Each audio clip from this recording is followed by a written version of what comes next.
on the sample plate? Didn't raise your hand. Easy two? Two? Yep.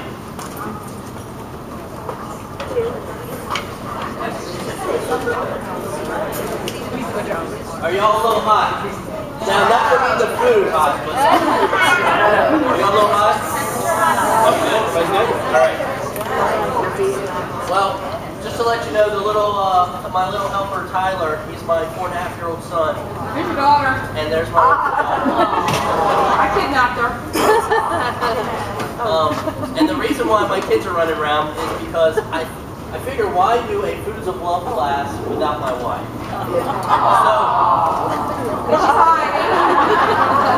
My wonderful wife tonight, Karen, is going to be my assistant tonight to help me. Because if I sat up here and talked about Foods of Love, I'm probably not a pervert. So I have her here to help me out with things. Just so you know, we're having a craft fair here next weekend for all of you. Also, the little kid that run around, Tyler, he's 4.5 years old. He actually was diagnosed with hydrocephalus when he was 4, which is a condition of water on the brain. And proofs for that are going to go to his cause. So it's kind of cool to put a face with the cause that we're doing. So, with that said, everybody got their champagne? Good. How was the food? Good. Alright. That's a good thing. So here's the right. All right. That is pretty good. All right. So as some of y'all know, I'm not that good with printing out recipes. Well, I did today. I printed you out some recipes. But first, of course, I like to talk about what is an aphrodisiac. Okay. And I spelled it wrong every time. It's okay. It is a substance that increases sexual desire. The name comes from Aphrodite, the Greek goddess of sexual and love. Now, food you consume can have a direct impact on your sex life, affecting your hormones, brain chemistry, and energy and stress levels. Some foods have by the way, I don't have good English, so if I butcher a word, then just drink more champagne. Psychoactive properties. Other arouse because they are psychologically suggestive, and some can actually increase blood flow. Now, bingo is right. By the way, if I say anything that offends y'all, I apologize now, just to get honest. When I was at BIC for 3.5 years, I actually taught a 2-day class in one of my classes on aphrodisiacs. Why? It's because Valentine's Day is a very big day in the restaurant business. And if you don't have certain foods on your menu, you're not going to have customers in your seat. You need aphrodisiacs. So what I did is I listed the top 10 aphrodisiacs. And you could say my David letter was top 10. But asparagus in the 19th century France, bridegrooms. Bridegrooms, is that right? That's good, bridegrooms. Were served the 3 courses of the sexy spears at their prenuptial dinners. It's said to be very lucky. I do know asparagus. Of course, a lot of food is an aphrodisiac just because of the way it's shaped. I hate to tell you that. Bananas on number 7. It has no chemical properties in it, but just because of the way it's shaped, it's an aphrodisiac. So go figure. But if you do a lot of research on aphrodisiacs, this goes back hundreds and hundreds and hundreds of years. Cleopatra, the first aphrodisiac was actually smell, where it came into perfume, which brings us to number 9, almonds. Almonds were regarded as fertility symbols. The aroma of almonds supposedly aroused passion in females. Now, I know that when sometimes me and her, we have amaretto sours, I love that smell. I just love, I'm not a big fan of almonds, but like an amaretto sour with the DiGiorno on ice, I don't know, maybe it's something up here, I don't know. Maybe it's just the alcohol. Or maybe it's the roofing she puts in my drink. So, yes, almonds were something that queens would put on them, some kind of extract that would make them smell good. Now, if you come to some of my other classes, you learn that 80% is actual smell. We smell 80% and we taste 20%. So if you see a sommelier, they don't sit there and get drunk tasting wine. No, they put it up to their nose, they sniff it, they smell it. Because our sense of smell is so powerful. So yes, the smell of almonds, the smell of perfume is definitely an aphrodisiac. Avocados. The Aztecs called the avocado testicle tree. Avocado is rich with folic acid, vitamin B6, and potassium. And believe it or not, I actually left some wordage out because it was really that bad. But supposedly avocados together in a tree look like testicles. Banana, how about that shape?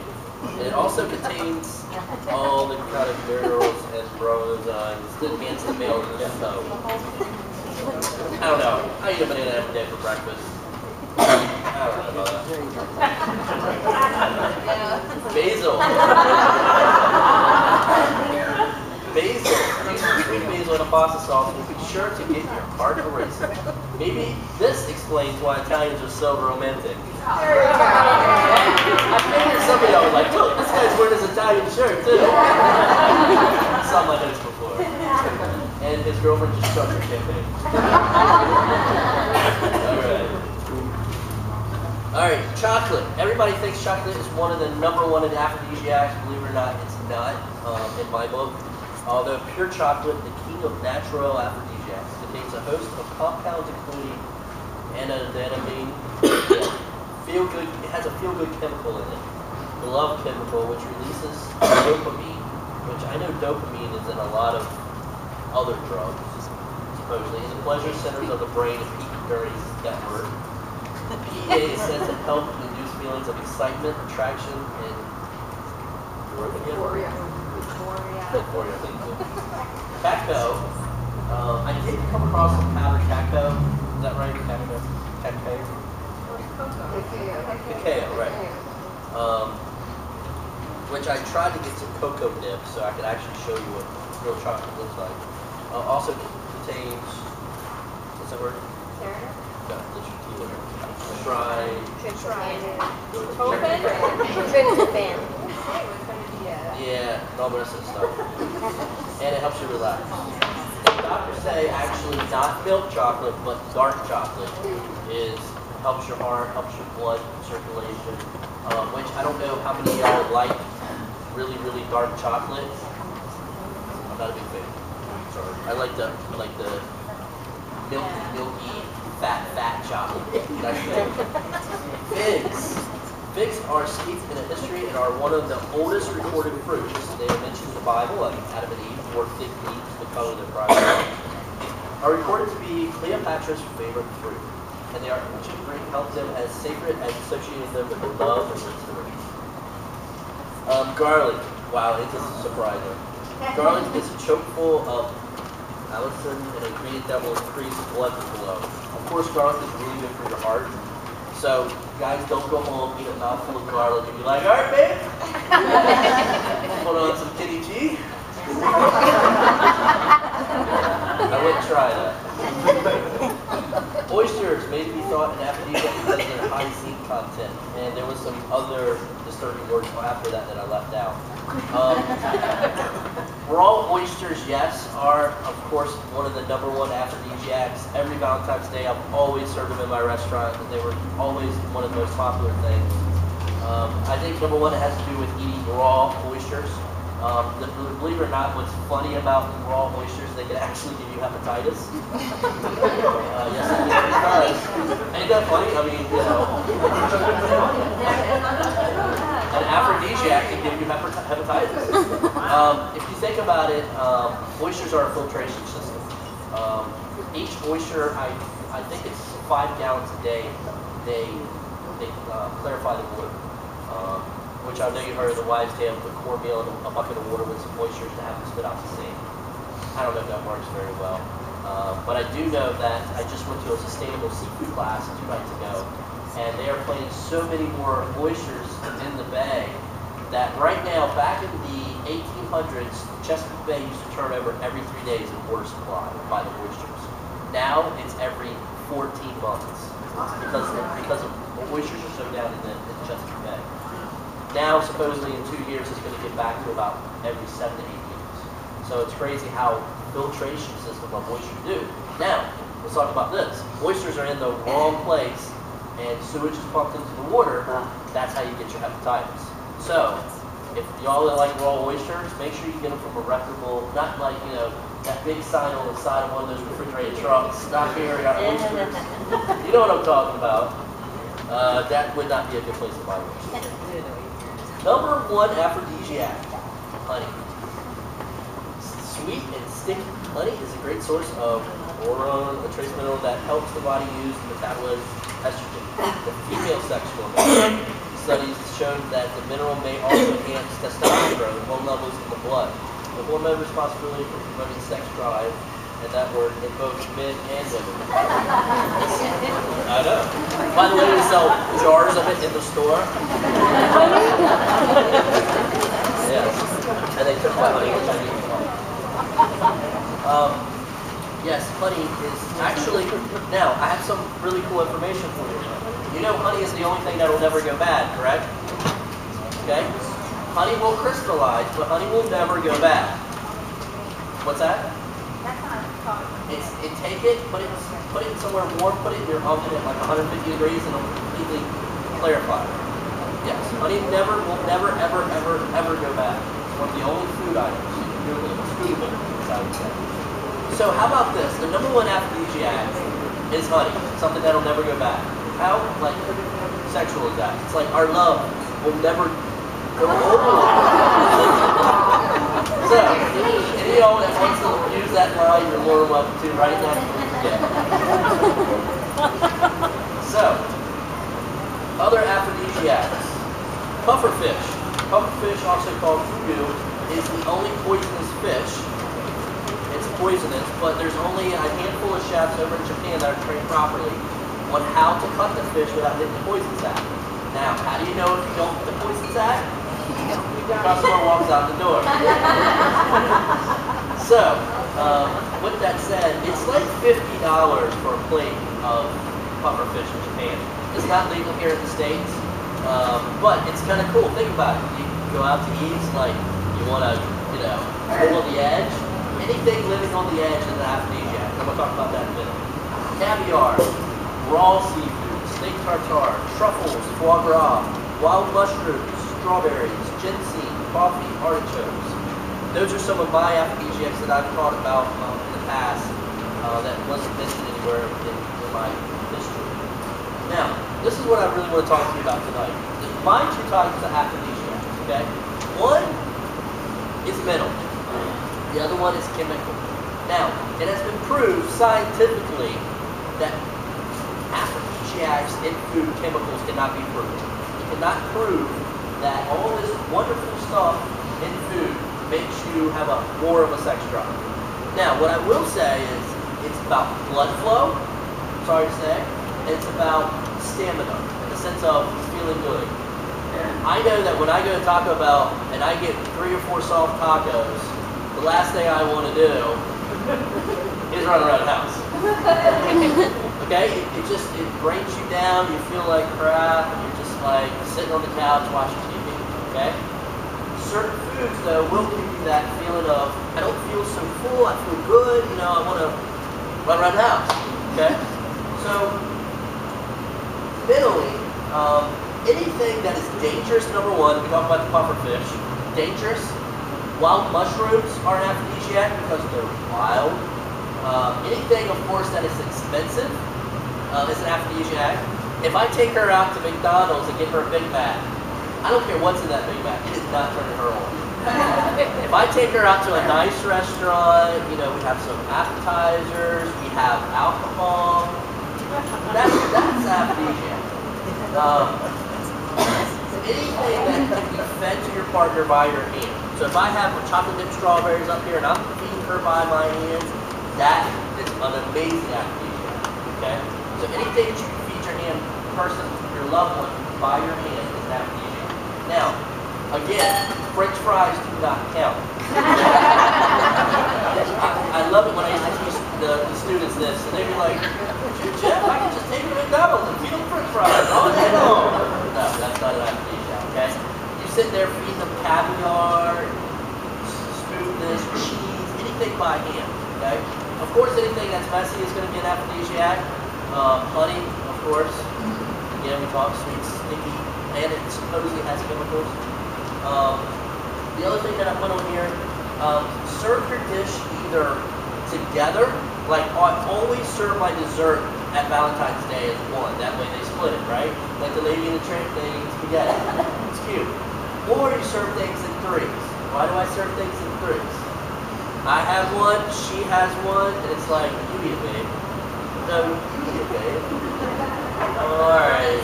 Alright. Take a bite, not take a bite. At Valentine's Day, I used to do chocolate covered strawberries and champagne at the Sheraton for a room service. I always gave an odd number of strawberries. Because you don't want a husband and wife fighting over the last one. You don't want it just to be born. It's like, I have one, I have one. Split your vegetables. So, think about that. I mean, it's all mental. Aphrodisiacs, I believe, as a chef, after the last 15 years, is all mental. Okay? So, keep it in mind. Use the food that is an aphrodisiac, but yet, do it by your hands, small bites, don't go overboard, make sure it's expensive, and I think you're halfway there, should I say. So, tonight, our menu, we'll poach artichokes with a crab fondue. Now, I didn't mention artichokes anywhere, did I? Yeah, the last one I mentioned artichokes. Why is an artichoke, you think, an aphrodisiac? Can anybody guess? Looks like a flower. It's true, looks like a flower. Yes, sir. No, I got it. You got what? That's not aphrodisiac. Y'all leave it? Who's your ride? I guess you got the most important information. Bye, guys. This is awesome to embarrass them. They're gonna kill me tomorrow. Can anybody guess why an artichoke may be an aphrodisiac? I'm gonna tell you why. This artichoke's a lot like me. It's very prickly, just tough looking, not tough looking, but like a cactus. It's like, you know, it's not the most soft thing, okay? Behind all this hard leaves and everything, something that's very pretty on the inside and tastes very well. So an artichoke is, I guess, when you say an ugly book, you know, don't judge it by its cover. So that's why people think that artichokes are an aphrodisiac. So I thought I'd take an artichoke. The other reason why I picked an artichoke is because I know you never. Does anybody in here really work with artichokes? Fresh artichokes? One person out of 100. I want to start carrying artichokes here, and I want to show you all how to properly use them. The reason why, if you need an artichoke, you get it by hand, is because half of it is waste. But I want you to see exactly how to use an artichoke, and it's something I always used to teach my students. And I figured I'd pair it with a fondue, which is creamy, something you can dip in, and it's got crab in it. So we're talking expensive and yummy. So, first thing you want to do, can y'all see on the camera? It's like slow. Alright, first thing you want to do is make sure you have some acidic water. Yes. Leaves. Actually, yeah, water. Yeah. And honey. Honey's in the back. An artichoke turns faster than a potato. Okay? Now you can sit here with your loved one and go, loves you. You can do that with them. Or, in the culinary world, I just cut around it.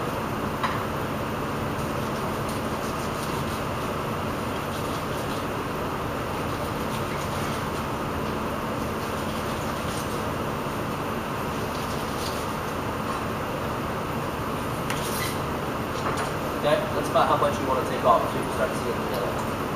And then what I do is I take the lemon, I rub the lemon all over. That way it won't turn. And then I cut the top off. while she's doing that, I'm going to go ahead and start showing y'all how to make the fondue.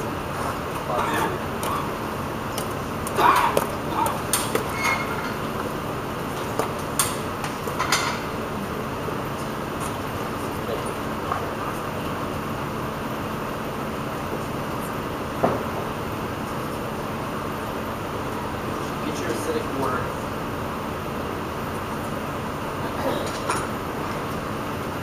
How many of y'all ate the artichoke for the first time tonight? What'd you think? Very good. Not too bad? Now, depending on how far down you cut the artichoke is how, I guess you could say, mouthfeel or tough it would be. Butter. I'm going to go ahead and get this fondue on. Your recipe calls for butter and flour, so all you're doing is making a roux. And if y'all have any questions while I'm doing this, please ask. If not, she can Google it real fast.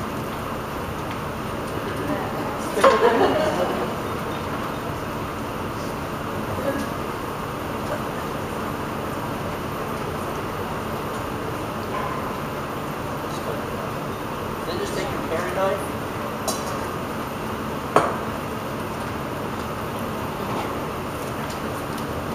Just going to round the edges.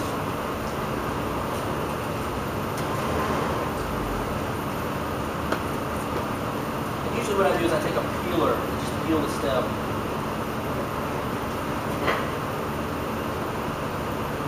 And don't cut yourself. Because that is not an aphrodisiac. What? I don't care who tells you it's not an aphrodisiac, so don't cut yourself. Now maybe later on that night, maybe after it's like, you were making dinner for me and you cut yourself. She would just be like,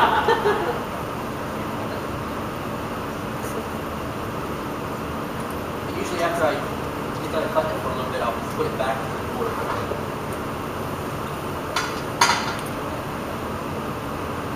Alright, then what you want to do is cut it in half.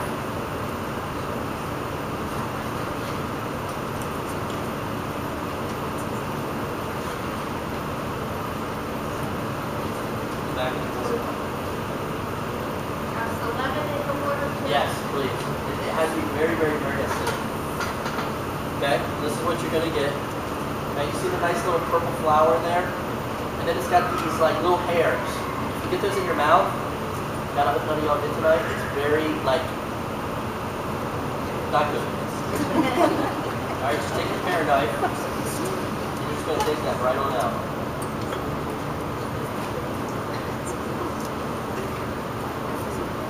And then you have to just tug the first artichoke.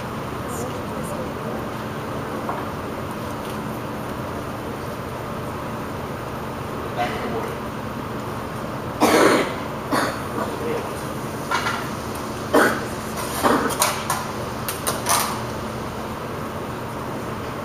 Alright, so like I said, half a pound of butter or so. Got a half a pound of flour. And a half pound of flour, yep. Which equates to Half a pound, as long as it's equal parts. Half a pound of flour and a half a pound. You have to do one or the other. Like for a cup of butter's got to be a cup of flour. You can't do 8 ounces. That's where everybody goes wrong with the roux. It has to be equal parts. Now, for some of y'all that know me, I like to use bacon fat instead of butter. So it doesn't have to be butter. Okay? So all you gotta do is just incorporate your roux. That looks like peanut butter. That way you know it's good to go. Alright, you're gonna add your milk.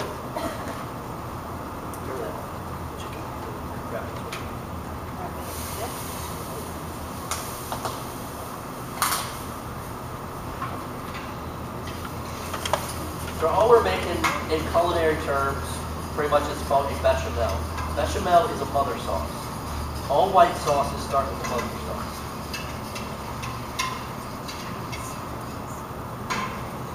Okay. Now we're going to add. What is crab base and where does that I knew that question was going to come up. Crab base is a crab stock that's been cooked down and cooked down to its paste. It is about 1,000 milligrams of salt with crab squid. It's got, You can put too much of it. yes. I made a mistake. I'm not perfect. That's the first thing in marriage, guys. Admit right along. I'm not perfect. I wake up every morning and what do I say? I'm sorry. She's like, what did you do? Yes.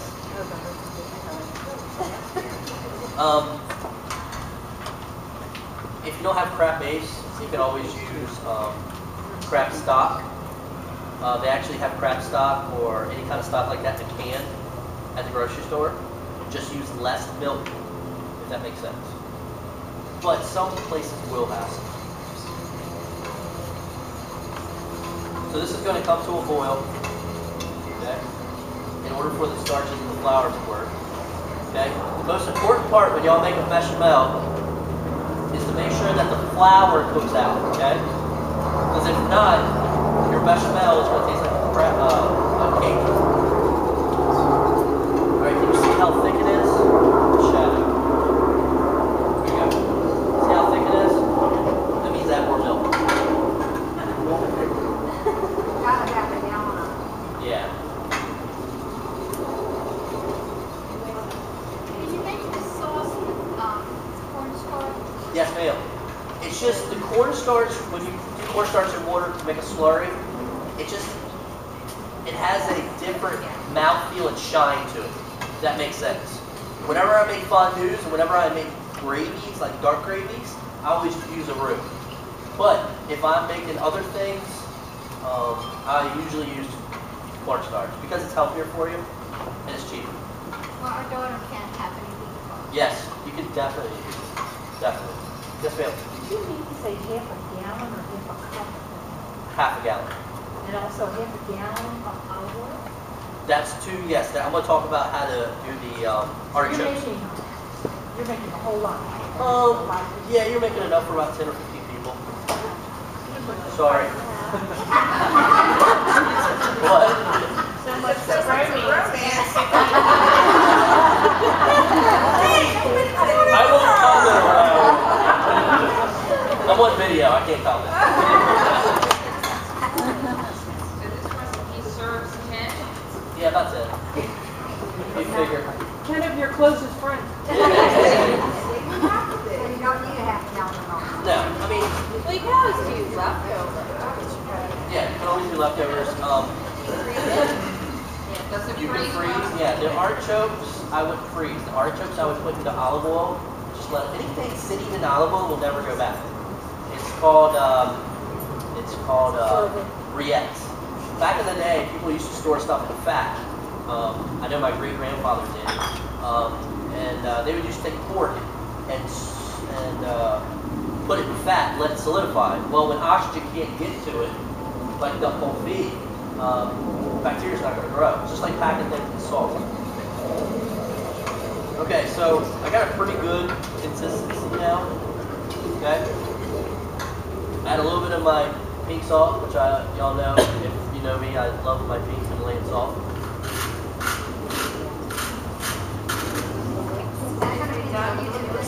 No. What is it? It's like a finishing salt. I love my salts.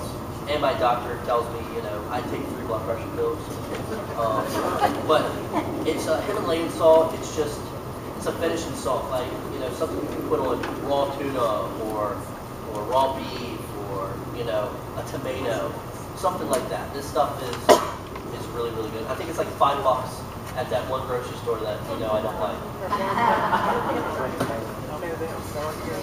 Alright, so I'm just going to let this cook for a couple more minutes. Alright, so I got my cheese. Yeah, that's a lot of cheese. I think I said it earlier. Alright, so I got white American.